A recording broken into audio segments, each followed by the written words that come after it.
I ran a personal best this weekend, and it wasn't surprising to me. It wasn't a peak performance, it was just the result of steady discipline. So instead of a boring race recap, I want to talk about what actually produced the result. There were 3 things that mattered more than the race itself.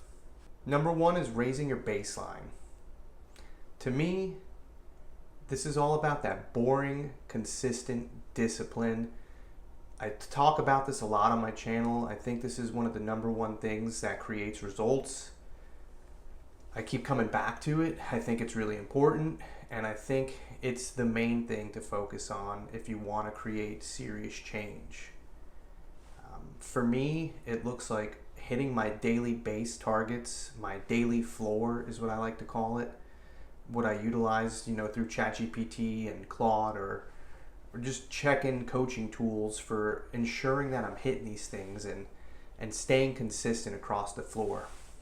It's all about showing up consistently day after day, week after week, month after month, writing everything down, staying super consistent, boringly consistent and disciplined. All those normal training days matter more than race day. Math, my aerobic runs, my low heart rate runs, all that stuff is what matters the most. The boring weight training, hitting the weights 3 times per week, logging all the calories, weighing myself every morning, putting in those daily reps is what really matters. When you can develop real consistency, there's no starting over. You just grind and keep going, and that really stacks up over time.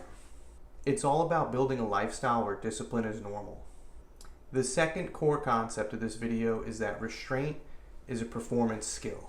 What I mean by that is there's a lot of things that happen before a race. Not overtraining, not racing my workouts, not chasing an ego pace, controlling the effort. If you've ever done any serious racing, you know that pacing is important, and you have to watch how hard you go out in the beginning. I think it's like the number 1 rookie mistake is going out too hard on a big race.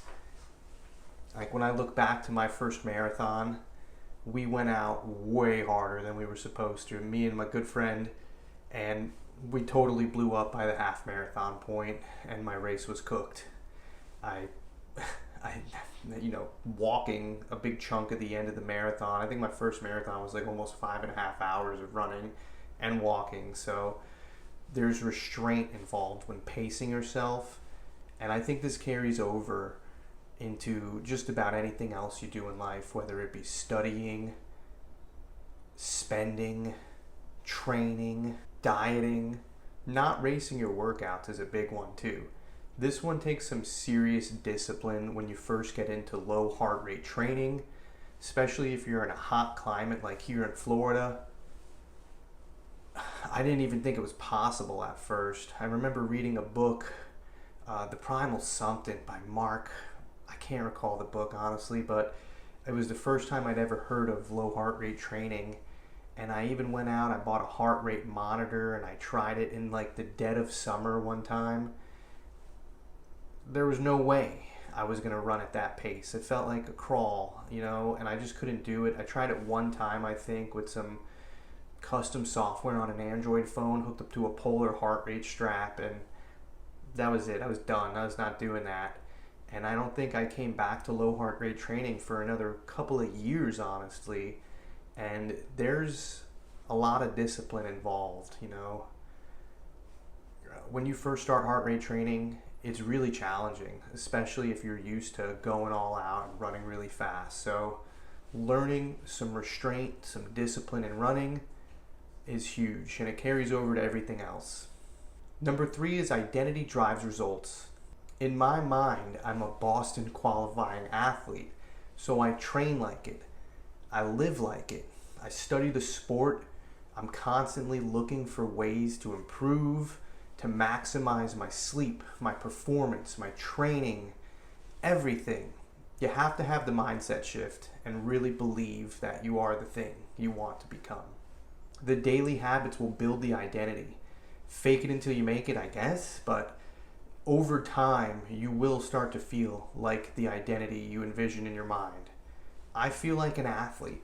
Obviously not a professional paid athlete, but I feel like a real endurance athlete after the years of training I've done, showing up to races and hitting and accomplishing goals.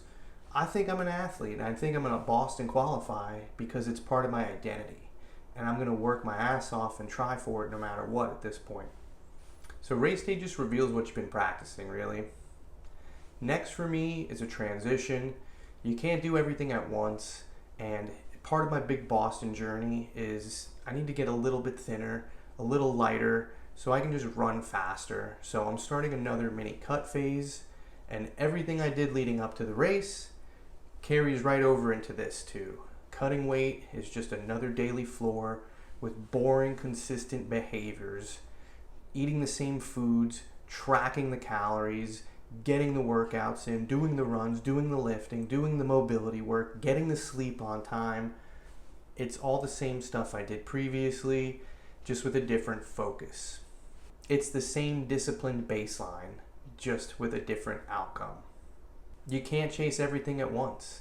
The same formula applies to my IT certifications that I'm studying for. Consistent reps, no restarting, no negotiation. There was nothing special about this race. It was just steady discipline doing what steady discipline does.